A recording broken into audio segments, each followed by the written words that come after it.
At 4:47 in the morning, silence shattered like glass across the Kharkiv countryside. What started as routine convoy movement became Ukraine's most devastating ambush in weeks. 847 tons of Russian ammunition, 23 supply trucks, and an entire logistics network vanished in less than 4 minutes of coordinated strikes. But this wasn't luck. This was precision warfare, months in the making, executed when Moscow's guards were at their weakest. The convoy never saw it coming because Ukraine had been watching for 67 nights straight. Every headlight pattern, every radio frequency, every driver rotation logged and analyzed until the enemy's habits became their weakness. And when the moment arrived, those habits would cost Russia more than vehicles. They would cost them their entire eastern supply chain. 4:23 a.m. The darkness felt heavy along Highway M03, thick with October mist that clung to asphalt like smoke. Russian convoy leader Major Dmitry Kozlov checked his watch for the third time in 10 minutes. Behind him stretched a line of vehicles that represented weeks of preparation, months of stockpiling, and the backbone of their autumn offensive. 23 heavy transport trucks loaded with artillery shells, anti-tank missiles, and enough small arms ammunition to sustain 4,000 troops for 6 weeks. To Kozlov, this run felt routine, the same route they had taken 14 times before. The same checkpoints, the same timing, the same false sense of security that comes from repetition.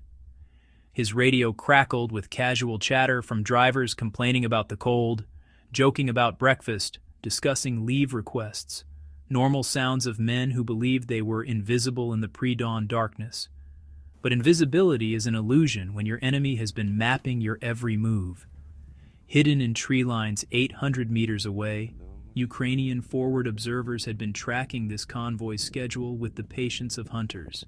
They knew Kozlov's trucks would pass the bend near kilometer 47 at exactly 4:51 a.m. They knew the escort vehicles would maintain a 200-meter gap. They knew the fuel truck always rode fifth in line, and they knew the ammunition carriers clustered in the convoy's center like a beating heart waiting to be stopped. What the Russians didn't know was that Ukraine had turned their predictability into a weapon. Every repeated route became a kill zone. Every familiar timing became a countdown. Every comfortable habit became a trap that was about to spring shut with devastating precision. 4:34 a.m. The convoy rolled forward through countryside that seemed empty, peaceful even. Frost sparkled on fence posts. Farm buildings sat dark and silent.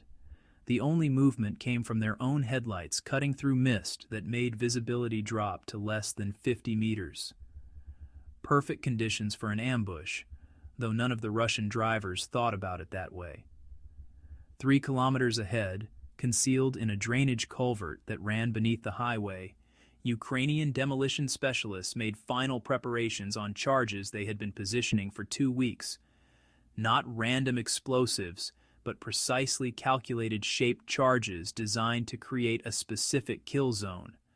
Mathematics had replaced guesswork. Engineering had replaced hope. The charges weren't meant to destroy the road. They were meant to trap the convoy in a predetermined location where every Ukrainian weapon system could converge with surgical accuracy. A pocket of death disguised as empty farmland.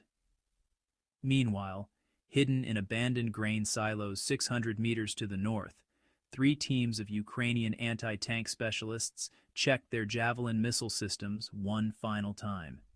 Each team had rehearsed their targeting sequence 47 times over the past month.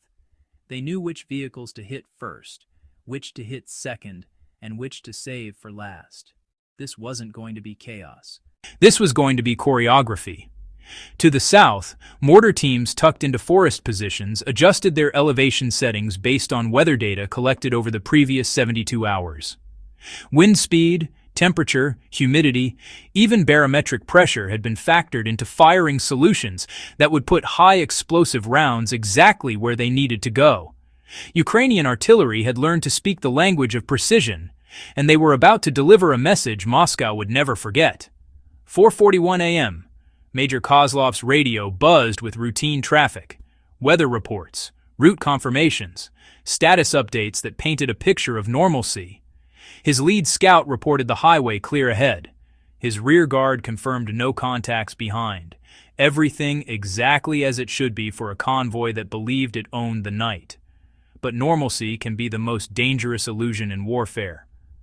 While Kozlov's men focused on their immediate surroundings, Ukrainian intelligence analysts were watching them through thermal imaging systems that turned darkness into daylight.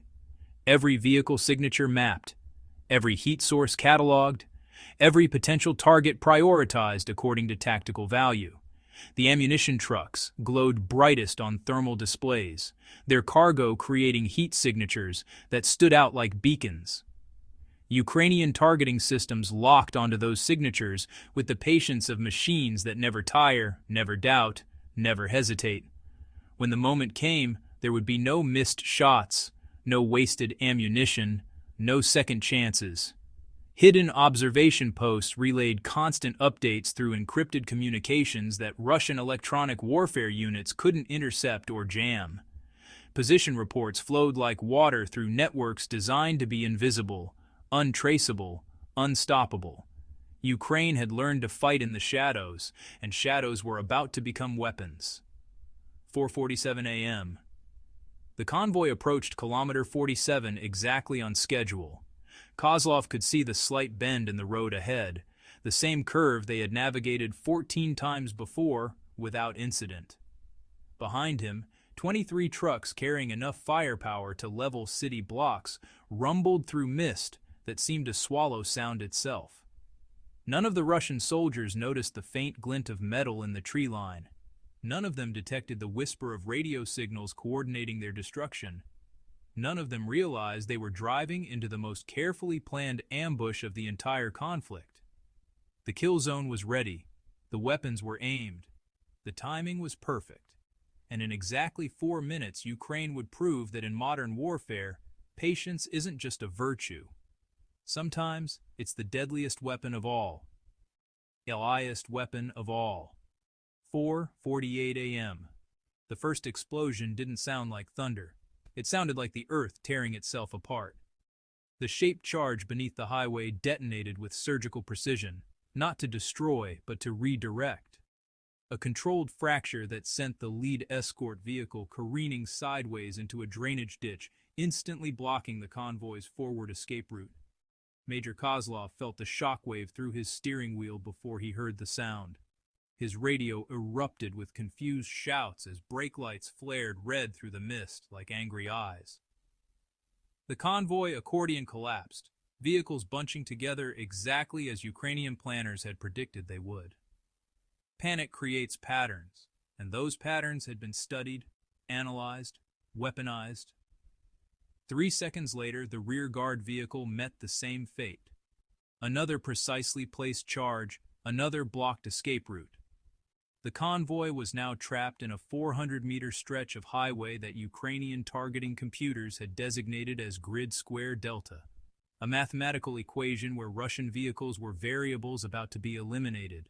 All units, defensive positions, were under attack. But his words were swallowed by a sound that made trained soldiers freeze.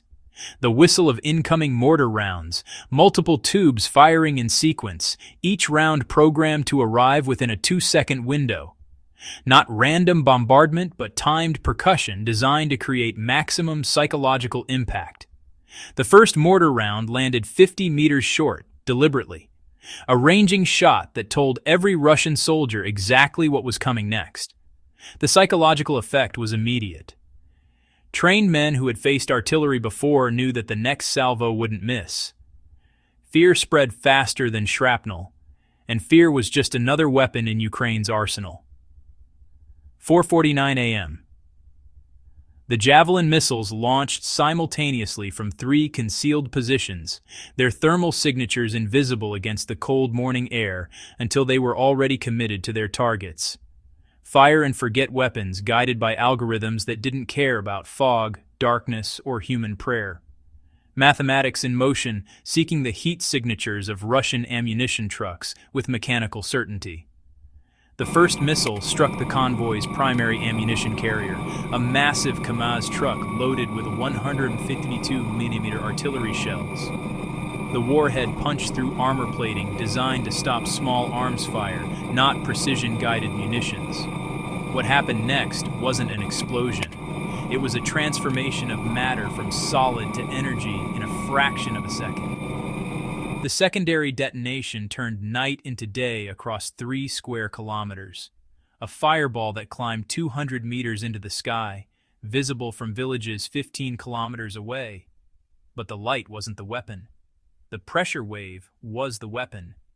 An invisible fist of compressed air that shattered windows in farmhouses, flattened grain crops, and turned every piece of loose metal in the convoy into high-velocity shrapnel.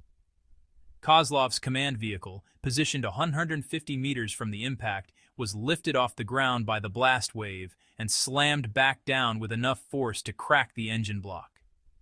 His radio went silent. His vision went white. His ears filled with a ringing that would last for weeks, assuming he lived that long. The second javelin found the fuel truck, triggering a different kind of hell. Burning diesel spread across asphalt like liquid fire, creating a barrier of flames that divided the convoy into isolated sections. Each section became a separate target, a mathematical subset ready for individual elimination. Ukrainian mortar teams adjusted their aim and began walking rounds down the length of the trapped convoy. Not random impacts, but deliberate targeting of specific vehicle types in predetermined sequence. Communications trucks first, to blind the enemy. Command vehicles second, to paralyze their response. Medical evacuation vehicles third, to break their will to fight. 4:50 a.m. Through the chaos, Ukrainian sniper teams engaged individual targets with patience that bordered on mechanical. Each shot calculated for maximum psychological impact. Radio operators, officers, anyone attempting to coordinate a response. Not killing for the sake of killing, but removing specific human components from the enemy's organizational structure. The convoy that had seemed so powerful 10 minutes earlier was now a collection of burning metal scattered across farmland.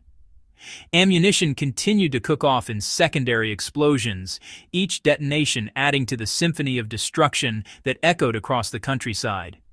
Russian soldiers who had survived the initial strikes found themselves trapped between walls of fire, unable to advance or retreat. Some tried to escape on foot through the mist, only to discover that Ukrainian infantry had been positioned to cover every possible exit route. Not to create a massacre, but to complete the tactical objective. Every escaped soldier was intelligence that could compromise future operations. Every survivor was a lesson that might help Russia adapt. This ambush was designed to leave no teachers. Kozlov, bleeding from multiple shrapnel wounds, crawled from his overturned vehicle and tried to understand what had happened. His convoy was gone. His mission was destroyed. His men were scattered, wounded, or worse. And the enemy remained invisible, striking from positions he couldn't identify with weapons he couldn't counter. This wasn't warfare as he understood it. This was something new, something calculated, something that turned predictability into vulnerability and routine into death. Ukraine had evolved beyond simple resistance. They had become predators, and Russia had just learned what it felt like to be prey. The mist began to clear as dawn approached, revealing the full scope of the destruction. Twisted metal, burning fuel, craters where vehicles used to be, and in the distance, the faint sound of Ukrainian vehicles withdrawing to positions that would never be found, never be targeted, never be predicted. Because the next convoy was already being watched, the next pattern was already being analyzed, the next ambush was already being planned with the same mathematical precision that had just turned Highway M03 into a graveyard of Russian ambitions. By dawn, smoke still drifted across Highway M03 like a black scar against the morning sky. 847 tons of ammunition erased, an entire logistics network severed, and Ukraine had proven once again that in modern warfare, the deadliest weapon isn't always the loudest one.